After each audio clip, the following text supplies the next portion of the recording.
Welcome to my channel Rajput physics. आज का topic है यूनिट 3 का moving charge and magnetism chapter का टॉपिक है torque on a current loop in uniform MF magnetic field. तो एक चुंबकीय क्षेत्र में धारा लूप पर बल युग्म। तो आज ये भी इम्पोर्टेंट टॉपिक है। इससे पहले साइक्लोट्रॉन हो चुका है, साइक्लोट्रॉन के बाद ये आपका इम्पोर्टेंट टॉपिक मिलता है। तो एक लूप को अगर हम मैग्नेटिक फील्ड में रख दें तो उस पर बल लगता है। तो कैसे बल लगेगा, किस प्रकार से होगा, इसको आज हम देखेंगे। चलिए लेते हैं, एक मैग्नेटिक फील्ड है, ये एक मैग्नेटिक फील्ड है। लेट देन ये एन पोल यहाँ पर है, एस पोल यहाँ पर है। ये मैग्नेटिक फील्ड का एन उत्तरी ध्रुव और दक्षिण ध्रुव इस प्रकार से, इस पर हम एक आयताकार लूप को रख देते हैं।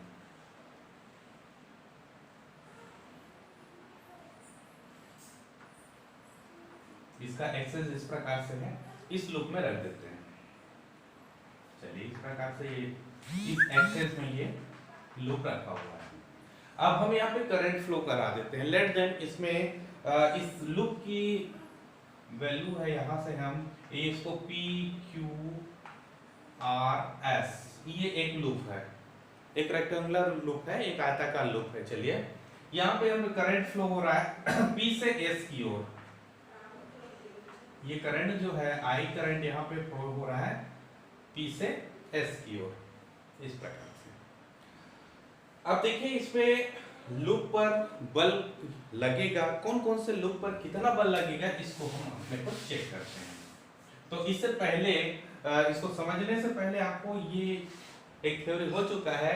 एक मैग्नेटिक फील्ड में, यूनिफॉर्म मैग्नेटिक फील्ड में एक मूविंग करंट, एक धारावाही तार रखा गया था, आई करंट इसमें फ्लो हो रहा था। तो इस पर एक बल का अनुभव करता है F equal to I L cross B, I L cross B. ये थ्योरी हो चुका था। एक समान चुंबकीय क्षेत्र में अगर धारावाही तार रखी जाए तो उस पर ये बल लगता है, ये फिनोमेना यही पर लगेगा। ये वाला हो चुका था, इतने बल का अनुभव करेगा। या हम इसको इस रूप में लिखें, ये वेक्टर फॉर्म में था, स्केलर फॉर्म में I L B sine theta, ये डिपेंड करेगा। अब कितना बल लगेगा किस पर डिपेंड करेगा, थीटा पर, एंगल पर। तो अब हम चेक करते हैं इसमें कौन कौन से पोजीशन पे बल लगता है और कौन सी दिशा पे बल लगेगा, डायरेक्शन और ये दोनों चेक करते हैं। तो सबसे पहले लूप में पी क्यू पर बल, एक पी क्यू है, ये वाला पी क्यू पर बल कौन से लगेगा। तो उसके लिए सबसे पहले आप देख लें डायरेक्शन क्या होगा। तो डायरेक्शन देख लो, नॉर्थ से साउथ पोल की ओर इस प्रकार से डायरेक्शन है। The direction of magnetic field is this, magnetic field की डायरेक्शन इस डायरेक्शन पे है। ओके, करंट फ्लो हो रहा है ऊपर की ओर, करंट ऊपर की ओर फ्लो हो रहा है, तो निश्चित है इन दोनों के बीच का जो एंगल बनेगा वो 90 बनेगा। ओके, तो इस पे लगने वाला जो बल है F equal to I, current I flow हो रहा है, L लेट देन PQ की लेंथ है L, जहां L PQ का लेंथ है, L हो गया। B मैग्नेटिक फील्ड है, साइन, इसके बीच का एंगल कितना बना, 90 डिग्री। ठीक है, यहां पर I धारा प्रवाहित हो रही है P से Q की दिशा में, तथा PQ की लंबाई L है। तो ये कंडीशन आपको मिला। ओके, अब साइन 90 इक्वल टू 1 होता है तो बल लगेगा F equal to I L B, इतनी बल का अनुभव करेगा। अब इसकी डायरेक्शन क्या होगी, डायरेक्शन के लिए राइट हैंड का नियम लगाते हैं, सॉरी लेफ्ट हैंड का। ये मैग्नेटिक फील्ड की डायरेक्शन है, क्षेत्र की दिशा, ये करंट की दिशा, तो ये फोर्स की डायरेक्शन है। तो देख लो यहाँ गया करंट, ऊपर गया तो फोर्स कहाँ लग रहा है, ये जो अंगूठा जा रहा है अंदर की ओर। अगर हम यहाँ पे देखें तो ब्लैक बोर्ड के अंदर की ओर आएगा, तो यानी इसको हम क्रॉस ले लेते हैं। क्रॉस मींस ये क्या होगा, इसकी दिशा हो जाएगी आप लिखोगे कागज तल के अभिलंबवत अंदर की ओर। ठीक है, इस ब्लैक बोर्ड के अभिलंबवत अंदर की ओर होगा। ठीक है, अब आगे बढ़ते हैं, क्यू आर पर हम इसको चेक करते हैं। क्यू आर पर बस सेकेंड पॉइंट, अब यहां से यहां तक की फोर्स लग गई है, अंदर की ओर जा रहा है। क्लियर हो गया, यूनिफॉर्म है। क्यू आर के डायरेक्शन में देखें तो करंट की डायरेक्शन और मैग्नेटिक फील्ड के डायरेक्शन दोनों पैरेलल है, समांतर है। तो इस पर बल तथा धारा समांतर दिशा में है, समांतर दिशा में है। या चूंकि क्रॉस प्रोडक्ट एल के साथ है, धारा ना लेके बी को ले लें।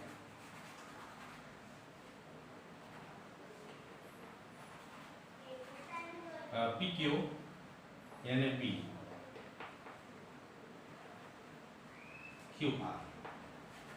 Q R equal to B, समांतर है। चलिए देखते हैं, इसमें चुंबकीय क्षेत्र तथा Q R equal to B समांतर है। तो समांतर है तो लगने वाला बल F डैश इक्वल टू क्या मिलेगा, आई एल की जगह बी, क्योंकि इसका लेंथ बी है, इसका लेंथ एल था, मैग्नेटिक फील्ड तो वही रहेगा बी, साइन समांतर है, पैरेलल है, तो एंगल बनेगा 0, that means F dash equal to I B sine इस बी, और साइन 0 इक्वल टू 0 होता है, that means F dash equal to 0। तो इस डायरेक्शन में कोई फोर्स नहीं लगेगा। क्लियर हुआ। अब नेक्स्ट आगे बढ़ते हैं, डायरेक्शन अब आ गया आर एस पर, आर एस पर बल। अब देखिए आर एस पर बल लगा, यानी यहां से यहां तक, अभी फोर्स हम सभी डायरेक्शन में चेक करते हैं। तो आर एस पर बल देखेंगे, इस डायरेक्शन में बल देखेंगे, तो यहां पर भी देखो मैग्नेटिक फील्ड और करंट इनके बीच का एंगल फिर 90 बन गया है। ठीक है, लेकिन करंट की डायरेक्शन उल्टी हो गई, पहले की तुलना में करंट की डायरेक्शन उल्टा हो गया है। तो अब हम यहां पर चेक करते हैं, चेक कर, ठीक है। तो चलिए देखते हैं, R से S के डायरेक्शन में अगर हम निकालें तो फोर्स क्या होगा, F, इसको 1 इसको 2 कर लेते हैं, चलिए, और ये 3, F3 इक्वल टू हो जाएगा I, करंट तो वही है, लेंथ दोनों का सेम था, दैट मींस L, और मैग्नेटिक फील्ड यूनिफॉर्म है इसलिए B रहेगा, साइन इसके बीच का एंगल फिर 90 हो गया, sine 90 equal to 1, that means ILB, ये आपको मिलेगा फोर्स।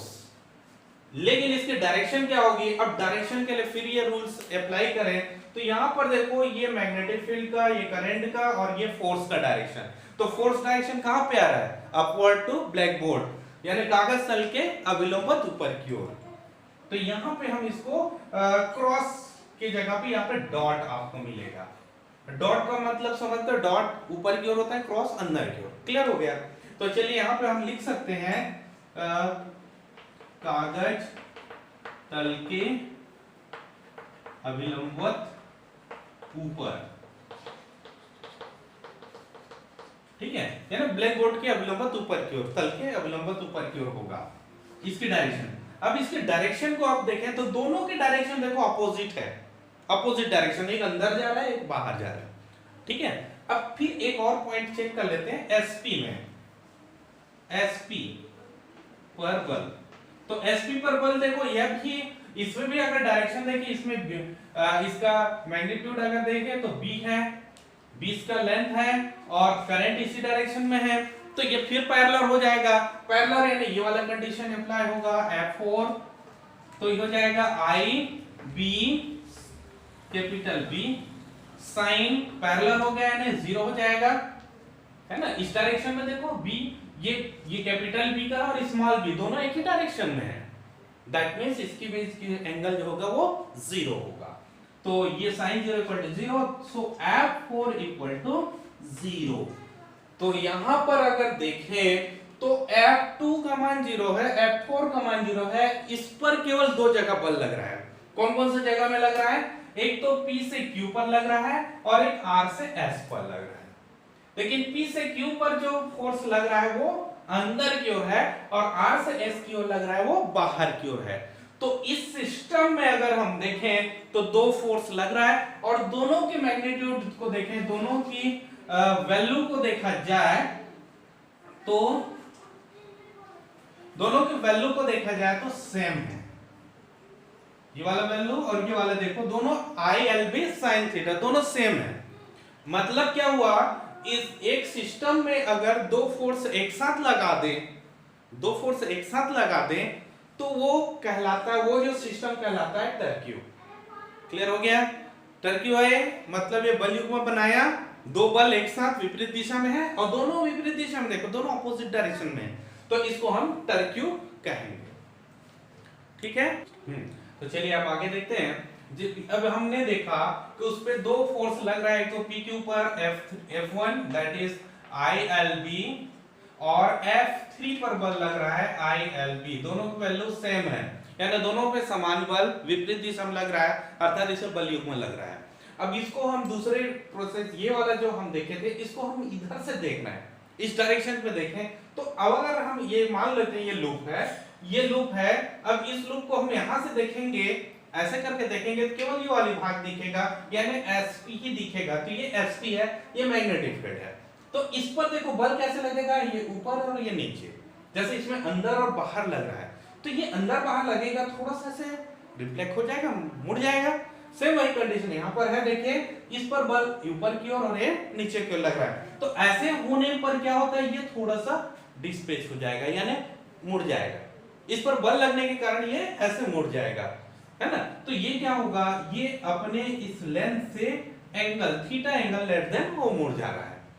यहां से यहां तक का डिस्टेंस कितना है, B के डायरेक्शन के साथ फोर्स जो है वो थीटा एंगल लेट देन मुड़ जा रहा है। तो थीटा एंगल मुड़ जाने के बाद इसमें क्या होगा, इसी को हम ऑब्जर्व करते हैं। तो अब हम निकालेंगे बल युग्म का आघूर्ण। दो बल लगा, निकाय पे लगा, तो ये बल युग्म हो गया। तो अब हम देखते हैं बल युग्म का आघूर्ण। ठीक है, बल युग्म आघूर्ण का फॉर्मूला होता है एक बल गुणित बलों के मध्य लंबवत दूरी। तो देखिए एक बल कौन सा हो जाएगा, दोनों में से कोई एक बल ले लें क्योंकि दोनों सेम है ना। तो इस पर एक बल ले लिया जाए F1। अब बलों के बीच का लंबवत दूरी कौन सा हो जाएगा, देखो ये जो है ऐसे था, मुड़ के इधर हो गया, तो ये जो फोर्स है इस पर लंब डालेंगे, यानी इन दोनों बलों पर लंब डालेंगे, यानी ये वाला लंब हुआ, इसको कहेंगे लंबवत दूरी, यानी ST। यहाँ पे ध्यान दो, ये लंबवत दूरी है, दोनों समांतर रेखा के बीच की जो दूरी होगा वो लंबवत दूरी कहलाएगा, अर्थात इन दोनों के बीच में ये दूरी लंबवत होगी S। अब यहाँ पे इसको हम कहते हैं बल युग्म आघूर्ण, यानी टाउ से डिनोट करते हैं। अब यहाँ पे देखिए ये ST हम कैसे निकालें, तो इसके लिए देखो ये थोड़ा एंगल थीटा एंगल यहाँ पे डिस्प्लेस हुआ है, तो यही एंगल यहाँ पर भी होगा। ठीक है, देखो इसके साथ ये एंगल थीटा मूव हुआ है, तो ये भी थीटा एंगल मूव होगा, तो ये वाली एंगल भी थीटा ही होगा। तो ट्रायंगल में देख लो, ट्रायंगल को मैं सीधा करके बना रहा हूं, देखो ये इस प्रकार से ट्रायंगल आएगा आपका।